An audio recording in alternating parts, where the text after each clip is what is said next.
Καλησπέρα. Καλησπέρα και σε σένα. Έλα αυτός με τον πόλο του σκότσμεν.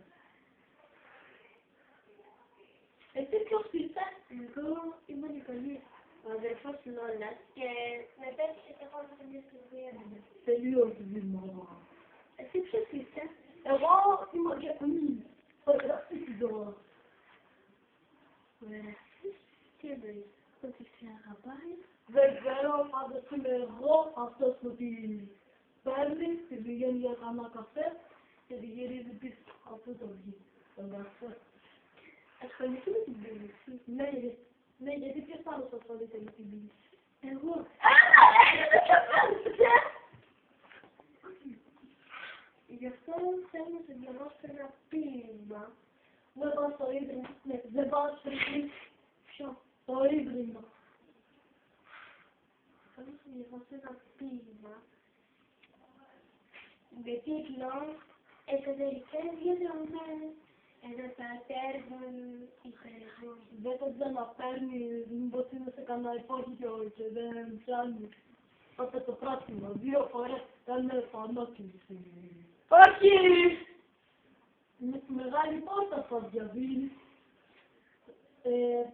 Εδώ βλέπω και ένα σταυρό, να βουτήξει τα στεροφάνια, θα το διάσει. Η γνώμη σου είναι σημαντική για μένα. Ωραία, κοίτα που έδειξα. Εσωτερικές διαδρομές ενός ατέρμονου υπερεγώ. Σαν ένα μικρό λαμπύριγμα στον αέναο σκοτάδι. Να κατεβαίνουν είδα εγώ πολλές τύχες στον Άδη. Με έπιασε, ανακρίσασα έφυγε, με έπιασε καθομολίγο. Σε στοριασμένα όνειρα, αν το είσαι εσύ ρε παιδί μου, θα περάσουμε αλλού. Το δικό μου τη δίνει. Απρόσμενο το τέλος του, με μια βαθιά οδύνη. Είχες μεγάλη έμπνευση. Γέμισες το χαρτάκι. Απλά άμα τελείωσες, τράβα το καζονάκι. Διακρίνω το βλέμμα σου μια συνεχή ηρωνία, μα η ουσία είναι μία Και μπακλαβάς γωνία.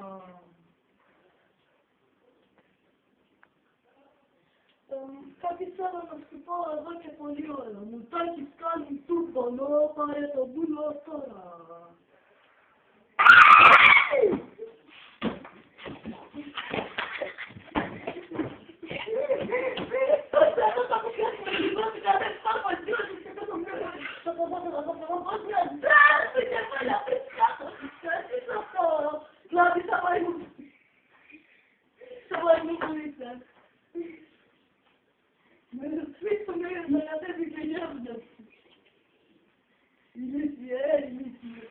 Σαν αρπακτικό κουμπί, αραίωσα τον κήπα, μου ξεριζώνει στην καρδιά. Και μου βγάλε ύστερα. Φυλά για να πετάξεις. Μεγάλε, έχει πρόβλημα, να πας να το κοιτάξεις.